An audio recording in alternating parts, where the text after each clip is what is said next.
Okay, let's jump right in. We're doing a deep dive today into a real piece of Gunpla history. That's right, the HGUC Lenarin 44 AMX-004 Qubeley, the original one from 1999. Yeah, number 4 on the high-grade Universal Century line. Pretty foundational stuff. Absolutely. It wasn't just another kit. Its release was, well, kind of a big deal for the whole HGUC series, representing such an iconic mobile suit, even with that late 90s tech. Right. So the plan is to unpack this specific kit, look at its place in history and figure out what made it important for Gunpla back then.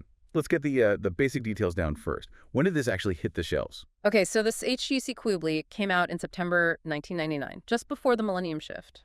Price-wise, it was 1,650 Japanese yen. And it's 1144 scale, standard for HGUC. The info we have says it's about 12.8 centimeters tall. Yeah, which is roughly about 5 inches. And it's the Qubeley from both Mobile Suit Zeta Gundam and Gundam ZZ. Right, both series. And like you said, being number 4, this was Bandai really starting to sort of standardize that 1144 scale, trying to give it better quality, more detail than, what came before. So kind of setting the stage for modern kits in a way. Exactly. It was definitely part of laying that groundwork.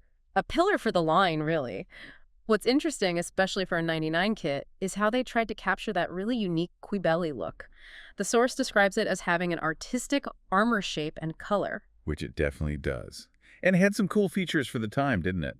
Considering the engineering limitations back then. Oh, well, for sure. You got a movable neck joint, so you could pose the head a bit. Okay. Those big shoulder binders, they could deploy outwards. And the funnel container on the back wasn't just a solid piece, it could deploy too. Oh, and the funnels themselves, you could actually take all 10 out individually? Yep.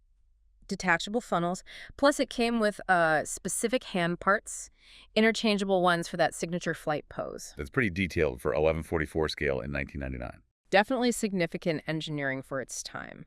And maybe we should touch on the suit itself. The AMX-004 Qubeley is just iconic. Right, developed by Axis Xeon, wasn't it? Yeah. For new types. Exactly.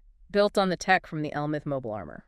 And the big innovation, according to the info, was that miniaturized Psychoma system. That's the key part. It let the Qubeley, a standard-sized mobile suit, use remote weapons, the funnels.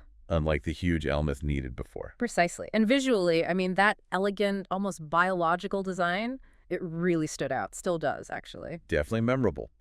Okay, so we have this really important 1999 kit. Push boundaries then. But, like you mentioned, late 90s tech means, well...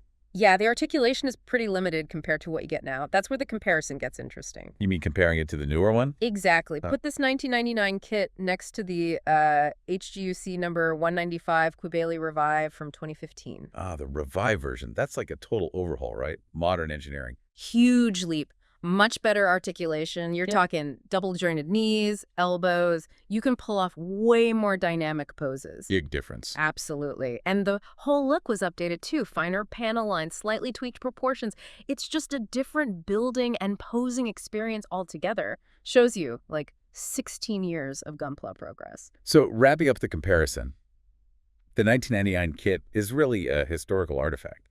Shows where HGUC started, Bandai's ambition back then. Pretty much. It's crucial for understanding that evolution. But if you want the best Qubeley kit to build today, with modern standards, posability, that whole experience. And you grab the 2015 Revive. That's the one. They both represent the Qubeley, but they tell very different stories about the hobby itself, Makes sense.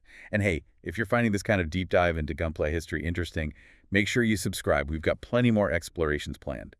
So we've taken a journey through the 1999 HGUC Qubeley, its history, its features, and how it stacks up against its modern counterpart. Yeah, and it leaves you with a thought, right?